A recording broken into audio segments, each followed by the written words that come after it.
Hey, this is Chris at Art Secret Studio, and I keep getting questions from our online website about how to sharpen a pencil, charcoal, the different holders. So let's start addressing those with the next few videos. The first one is, how do I take a pencil and how do I sharpen it?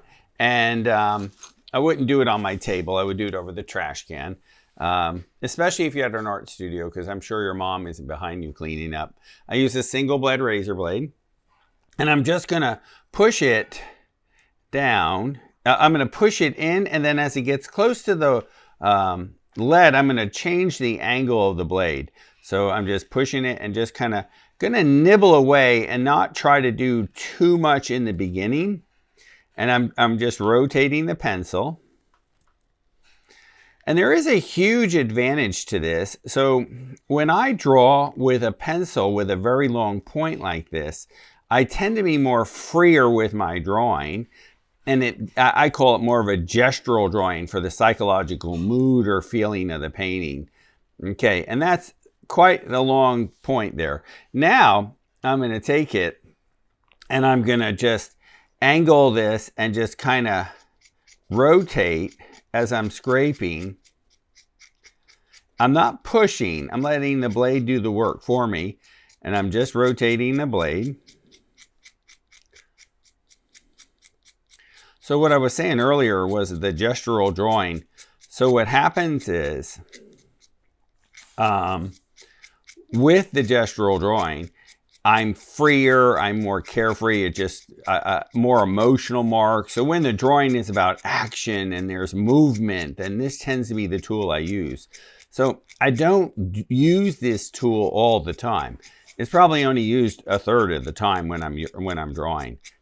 So sometimes I like a point with a pencil made from a machine, and other times I like just using a cotton ball with powdered graphite, and then there's times when I use this. So now I'm just going to carefully just kind of trim it to kind of make a point, but I'm not going to worry too much, because if I do, that's going to break.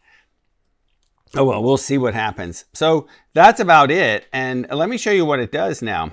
So immediately, instead of me holding a pencil where I take a pencil sharpener and I sharpen it like this, in my favorite PowerMe mark, it makes a fantastic mark, a fantastic point. I mean, it's just the best on the market.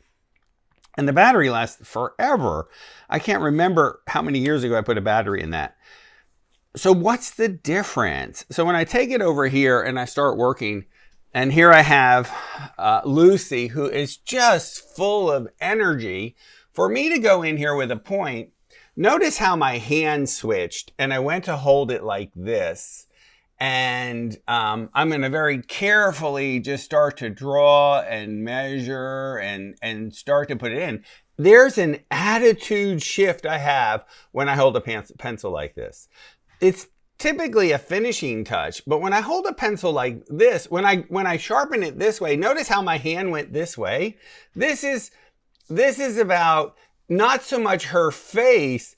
This is about this movement and the wind flowing, and it's not the wind that's flowing.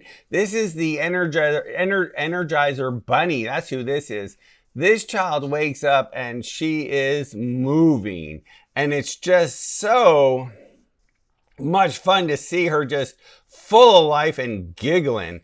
So there's a strength here. There's a power where that leg's going up, and she's thrusting up. So notice my brush started low and I pulled up and went harder. There's even a stroke direction that I'm aware of, and I'm not going to bring out all of the lines in her. And then you've got to play. Now, I did stick my finger over the lead here to pull, because I didn't want to break the lead and have to sharpen it. So I am aware of my touch when I have this much lead hanging around. And then, there is so much of her mom in this little girl. Her dad's filming right now, so I can't say bad things. But her mom is this little cute girly stuff here. That's it. You know what it is? It's down here too. It's her mom saying, You're the most precious little thing. You're the cutest little thing. And I love you to pieces. And there's just nothing you're going to do to get me to not love you, even if it's 8 o'clock and you don't want to go to bed. But we'll skip that. So there is moments of her that is saying something about her, but really this kind of pencil, you know, is really about a flowing, beautiful, carefree, fun little girl, just full of life. That's what this is about. And then there is a likeness here where the hair is close to the head here as it comes down. Now, I'm not after a likeness. This is what I call a gesture drawing. And that gesture drawing is meant for me to sort of say, what kind of brush stroke? What kind of mediums go in my paint? You see, it all goes together. And it starts with the tools. So there is one other thing that I use, and I use it with this charcoal, but I was looking for my metal one, I don't see it. So sometimes, and it's working fine. So sometimes when your pencil gets too small, you can put them in these metal holders. And I like this metal one that tightens. Now, I don't use these in when I'm using a pencil like this. When I'm drawing and shading, I want complete control of my hand, and I feel like the weight of these make it too heavy.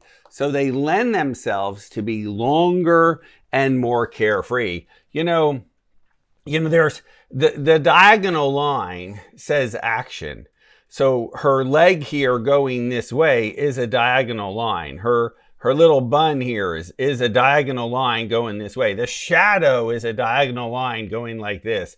There's a line going this way and a line going this way. These marks are just as important as she is.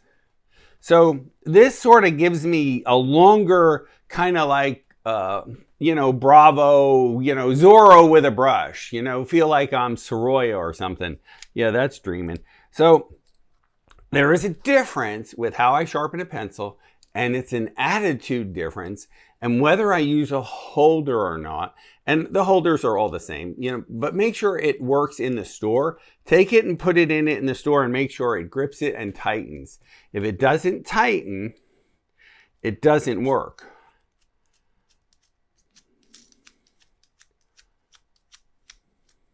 And this one tightens. So you got to make sure you have the right sizes. This is usually for my charcoal. And I honestly, because some of the charcoal ones are different sizes, the wood on charcoal is different than the size of the diameter of pencil sometimes. Although this looks identical, so forget that. Okay, that's about it. How to sharpen a pencil, what's it about? But what it's more about is you addressing the story you want to tell, you telling me that, hey, I'm just searching for something here. This isn't a masterpiece. This is me just studying and figuring it out. If you've ever had trouble starting, if you've ever had trouble finishing something, then maybe you might consider doing more of these gesture drawings and these sketches of the scene you're going to do. And we're going to film quite a few of those in the next hour or so on telling your story and all the steps I go through. And it helped me break through this perfectionism and fear of failure or measuring up. So I want to share that with you, and I hope you like it, but it starts right here with a pencil.